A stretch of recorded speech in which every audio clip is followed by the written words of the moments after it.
Friend of the show, Barrett Sallee joins us once again, a national college football writer and analyst for CBS Sports. And guys, one of the best in the business. One of my favorite follows on social media as well. Barrett, appreciate you taking the time, my man. What's going on? Not much, man. Quiet week after the national championship game, but I appreciate the kind words, and there will be money deposited into your Venmo account later on after that, after the nice introduction.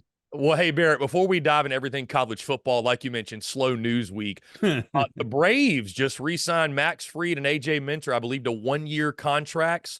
Your thoughts on the Braves going into this season, and believe it or not, we're just a couple months away from opening day. Do you feel like, can they finally get past the Phillies in the playoffs? By the way, I'm a Braves guy myself, so there's nothing more frustrating than losing to the Phillies or the Mets. Mm-hmm. Did they finally get it done this year? Well, they don't ever love to the Mets, so we don't have to worry about that. But, the Phillies, I think, as well, too. I just worry about the Dodgers. I mean, that all-star team is insane. But, love A.J. Minter, obviously love Max Fried. Avoiding arbitration with both of those guys is big. They just signed Alex Anthopoulos to a huge deal as well.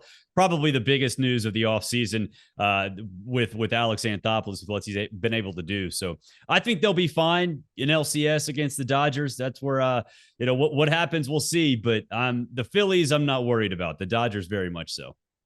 Champagne problems for fans of the Atlanta Braves, thinking back, especially I remember when they were winning 60 games in a season. So these are good. I remember it too. Yeah. So, Barrett, let's get into everything. But we're coming up on 48 hours or so that Nick Saban officially hangs it up, retires, if you will. Your immediate reaction to the news? Chris, I honestly was not that surprised. I was on CBS Sports HQ after the Rose Bowl, and I said there was a 50-50 shot. And the reason I said that was because of how he kind of looked on the podium in that post-game press conference. He looked content. And how often has Nick Saban looked content after a loss, much less a loss like that in overtime in a college football playoff game? It's never happened. And so it goes back to something you can sort of connect some dots. One, normal Nick Saban would have never gone on the Pat McAfee show every single week. Like, that's just it. That would never happen because his nose would be to the grindstone all the time. But I think more importantly is that it made me recognize that he views success way different than all of us. And his vision of success is the process, his team buying in. And I don't think there's ever been a better example of a team focusing on the process and buying in than the 2023 Alabama Crimson Tide, because they could have folded. That team was so close to folding after what happened the first part of the season, and it didn't. It bought into the process, won the SEC West, won the SEC championship over Georgia, and Saban rode off into the sunset. And for those of us outside the coaching bubble, riding off in the sunset generally means with a national championship, right?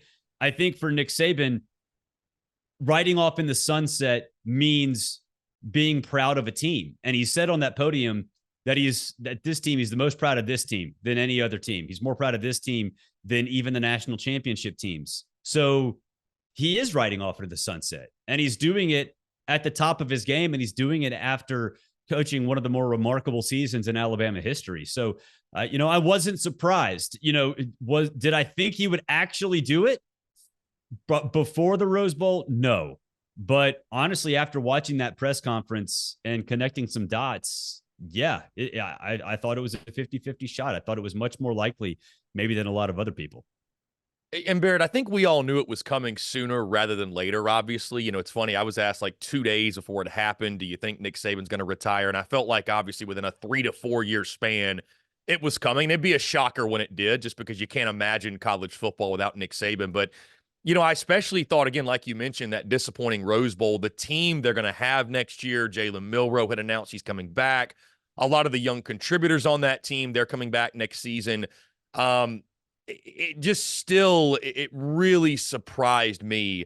And he talked about with Reese Davis in an interview now that's been out with SportsCenter about the mental grind and the toll this season took.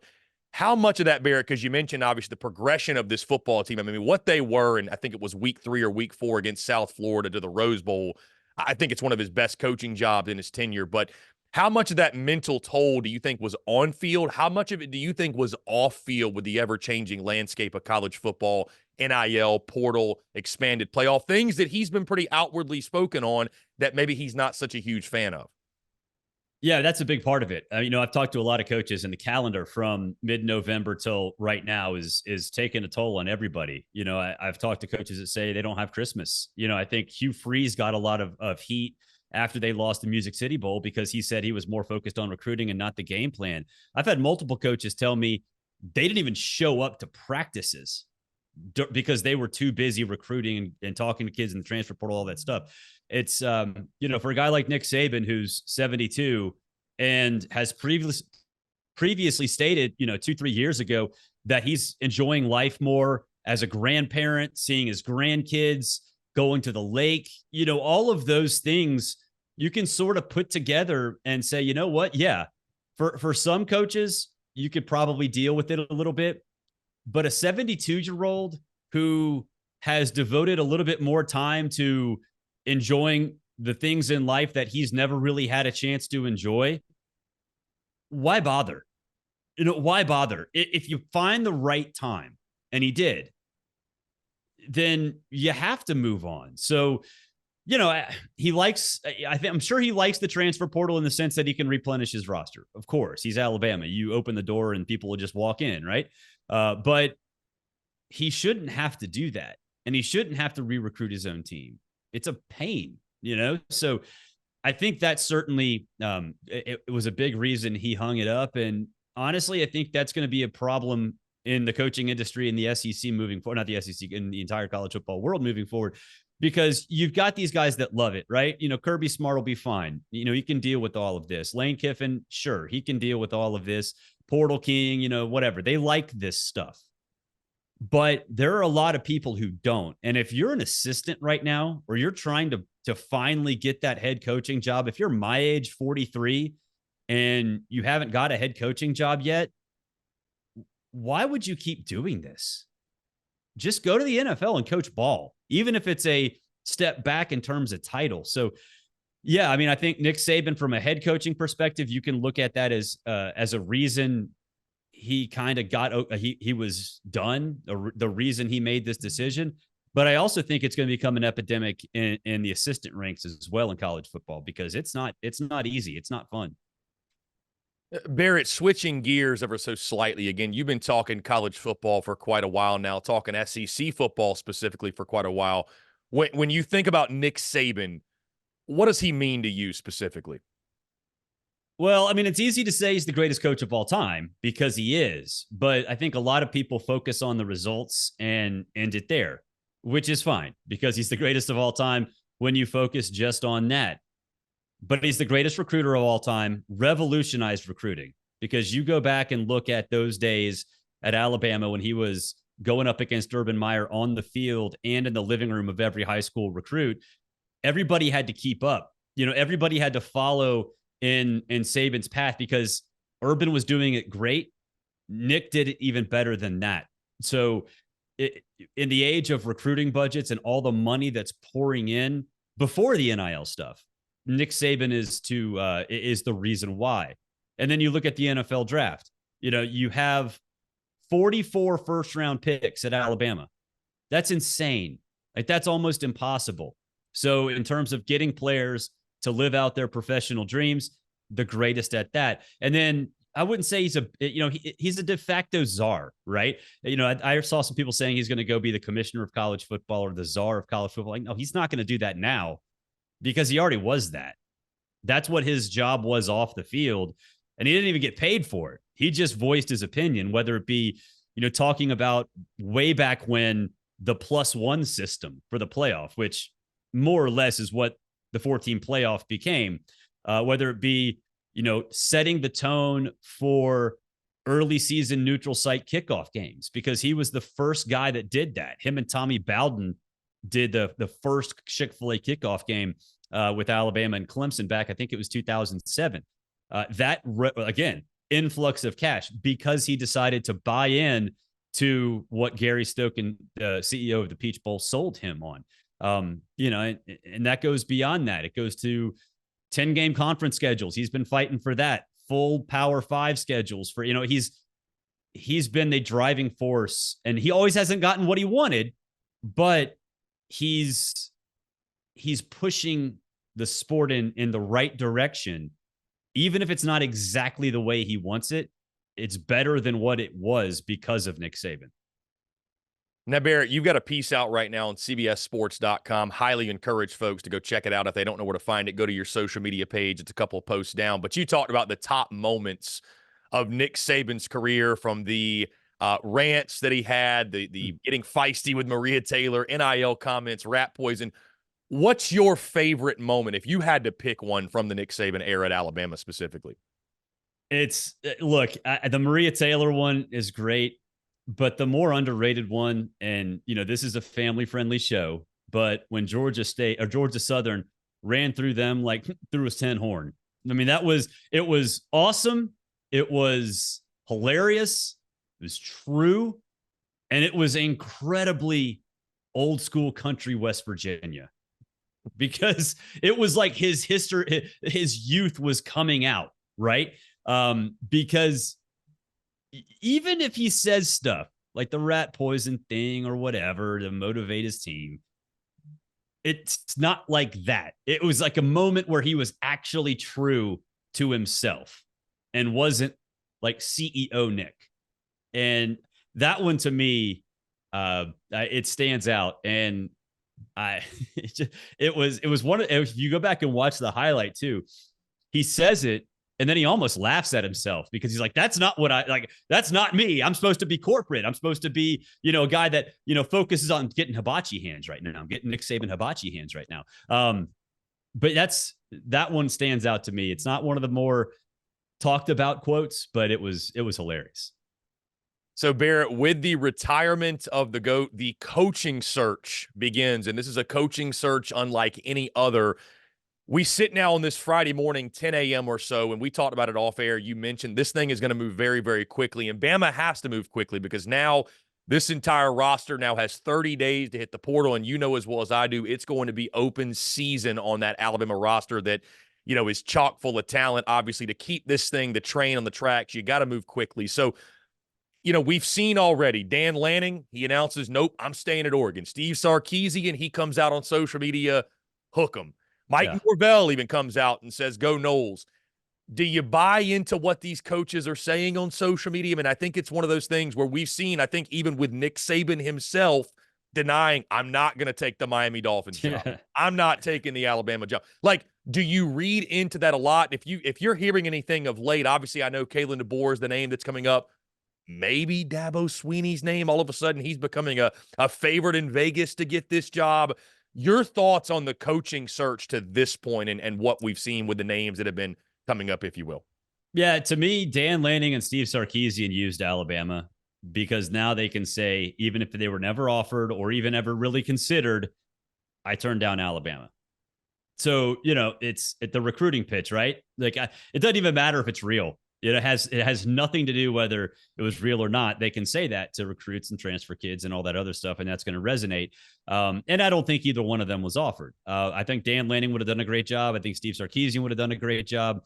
The Mike Norvell thing, and granted, this is what, 10:18 a.m. So by 11:18 a.m. Eastern time, this might be a completely dated podcast, and I apologize, Chris, for that.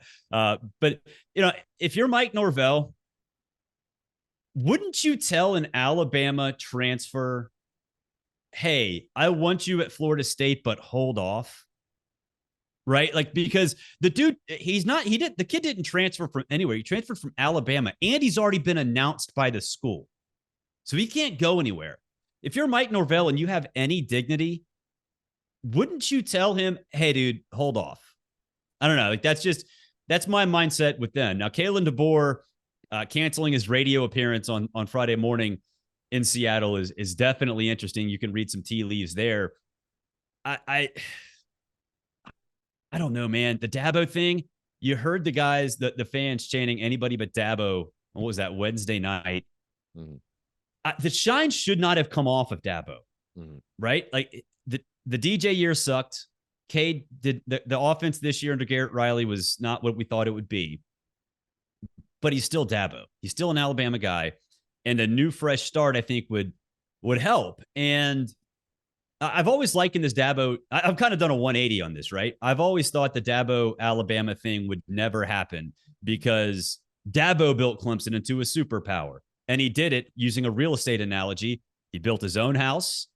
It was his furnishings. It was his decision. It was his boat. It was his dock. He built everything at Clemson. Why would he go to Alabama and live in Nick Saban's house, even if it's a little bit nicer? But now, after what's gone on at Clemson and 3 straight subpar seasons, I wouldn't say that he's fallen out of favor with them, but he's not the legend that maybe they thought he would be. So now maybe you do go to Alabama. The thing is, if you're Alabama, if you're Greg Byrne, you have to get reassurance from Dabo that he's going to use the transfer portal the way he should, and he's going to use NIL the way he should. And Dabo's a little stubborn, but if Dabo has that assurance or provides them that assurance, then I think it could happen. There's another problem too. Alabama's NIL collective is not necessarily what others are. It's still good, but it needs to be better. So I don't know if that's going to matter in terms of some coaches. But if Dabo comes out and says, "Yeah, I want to use NIL. I'm going to use transfer portal," and then he gets in a situation where he can't do some things, that could be a little disconcerting too. Barrett, in your opinion, is there a guy out there that you think would be the perfect fit? Is there that home run out there for Alabama? Again, we've mentioned, let's just pretend that Dan Lanning, Sarkisian were possible or they were off, whatever. Like when this job came open, was there a guy that came top of mind for you? You said, this is the next coach. This is the guy they've got to go get. They go get him. He's going to pick up right where Nick Saban left off. No, that guy doesn't exist. Like flat out doesn't exist. Yeah. Could Lane Kiffin do it? Yeah, I think Lane Kiffin could do it, but not immediately. So, yeah, I mean, you never want to be it's like Bobby Bowden, what Bobby Bowden said. You never want to replace a legend. You want to be the guy who replaces the guy who replaced a legend. And that's not to say necessarily that's applicable to this Alabama coaching search, because it's not. I do think Alabama can stay at an elite level, but I think we'd all be kidding ourselves if anybody predicted Alabama to go into the 2024 season and go undefeated, which is something that happens a lot preseason, or even just be a one-loss team, because it's so uncertain. It's so new to us, no matter who the coach is. And Barrett, you mentioned this earlier about Kalen DeBoer obviously canceling his radio appearance Friday morning. That feels like a pretty good sign that things are at least progressing to where he may be named the next head coach. Let's just say they do land Kalen DeBoer. What would your thoughts be on that hiring? He's obviously done great things at Washington. It's somewhat of a small sample size, but the turnaround there has been wildly impressive, obviously making an appearance in the national title game. I mean, like you mentioned, there's no true home run hire, but that'd be doing pretty well in my opinion. What say you? Yeah, I'd be fine with it. I think maybe the view of how he would be received, because he's not a Southern guy, he doesn't have Southern ties, doesn't know the high school, all that stuff, those would be out there. But I think what has sort of become more prominent over the last couple of seasons is going out and hiring a winner is fine. Going out and hire a dude who can win consistently at every level and has shown it is perfect. Now, you got to hire a pretty good staff, and you have to have a mix of your own guys and Southern guys or whatever. I get that. But I'd be totally fine with Kalen DeBoer because he's won everywhere he's gone. And there's nothing to suggest that he won't win at an even higher level than he did at Washington. And, it's not like the dude is Brian Harsin and won at Boise State. The guy went to a freaking national championship game. So I think, yeah, they'd be doing just fine with Kalen DeBoer. Barrett, outside of Georgia, because I feel like that's pretty obvious, who in the SEC benefits most from Nick Saban hanging it up? Ooh, that's a really good question. I would say, man, I was going to say Josh Heupel in Tennessee, but if Lane doesn't get the Alabama job, Lane Kiffin, because slowly but surely he's gotten to a point where he's the New Year's Six coach. He's led them to an 11-win season, first 11-win season in program history. He's the portal king. their portal's still open for Alabama players, right? So I think all those things considered, if Lane doesn't get hired by Alabama, then he's going to benefit most by Nick Saban not being there, because it's going to be, I wouldn't say easy for Lane to elevate that program even more than it is, but he can elevate that program. He's got the chance. He's got a bigger chance, a better chance than he's ever had to elevate that program to a place it's never been, because he already did it. He already did it. So if you can go out there and poach a couple Alabama players, and the greatest of all times no longer in your, well, I mean, in your conference, obviously going to say division, but that's still weird. It's hard to get my mind wrapped around the fact that there are no divisions, which is a good thing. But probably Lane Kiffin and Ole Miss. Barrett, you mentioned something earlier I want to revisit with Dan Lanning and Steve Sarkisian. Even if they weren't offered the job, the optics of turning it down and publicly going out and saying, I'm staying, I'm not going anywhere, what that means for the Oregon and the Texas programs. I especially look at Texas because obviously they're coming into the SEC. Quinn Ewers is back. That's a huge notch on the belt for both of those guys and both of those programs, especially, I would believe. For sure. There's no doubt, especially for Texas. Like you said, they're coming in right now in a situation where, they would have been equal to or a little bit lesser than Alabama in the SEC, even though they beat Alabama in Tuscaloosa this past year. But now, wouldn't you view them as equal to or perhaps better, considering they've got a coach who led them to a playoff? They've got a quarterback who's not only succeeded at an elite level, but is probably a high draft pick. You've got a guy in Steve Sarkisian who is a portal king. He has money everywhere. I mean, everywhere for Texas. It's a huge benefit for Texas. And for Oregon, it's interesting because by Dan Lanning saying that he's staying and sort of inferring that he turned down the Alabama job, he can sell this to recruits as, hey guys, we don't have a Pac-12 anymore. We're the class of the West Coast, and you get to go play Big Ten teams all the time. Like that's a really good sales pitch. Oh, by the way, Phil Knight bankrolls us. Oregon, as a result, is, I think, going to be equal to the Michigans and the Ohio States of the Big Ten. Now, Barrett, again, like I mentioned, you're a national college football analyst, if you will, so I can't help but ask you about this latest thing with the NCAA and Florida State. What did FSU do to the NCAA? Because it's one thing after another. Now the sanctions come out for NIL-related issues. I feel like the NCAA is a bit of a joke. That's probably an understatement, if you will. But, I mean, it's just they're kind of picking and choosing, it feels like, who to go after. We just had a national champion that the coach missed half the season because of a cheating scandal, if you will. I won't even dive into that. But your thoughts on the latest from the NCAA kind of picking on Florida State again, if you will. Yeah, it's something that we kind of heard about because I think this has been a little bit of I wouldn't say a long time coming, but the NCAA has had its focus on the state of Florida for NIL-related stuff for a long time. And it's not because any of those schools are doing anything different. It's because the laws were enacted faster. They were one of the first states. And the law is really, it can be interpreted very loosely. And so because of that, the NCAA is short staffed. They don't have a lot of employees, especially when it comes to enforcement. They've hired some more people, but you're not talking about the FBI and government spending the way that maybe some people out in Washington, D.C. spend. So I think they've focused on Florida to try to make a statement and streamline their own rules. So when Florida State comes along and I wouldn't say blatantly disobeys the rules, but maybe is one of the first to not do this properly, then they're going to come after him and try to make a statement, even though they don't have teeth and the NCAA is, weak or whatever. And they're level 2 violations. It's not a big deal, but I think it's a statement and nothing more. And it really has more to do with the NCAA's focus on the state of Florida as a whole when it comes to NIL-related activities, rather than one specific thing that Florida State is doing that nobody else is.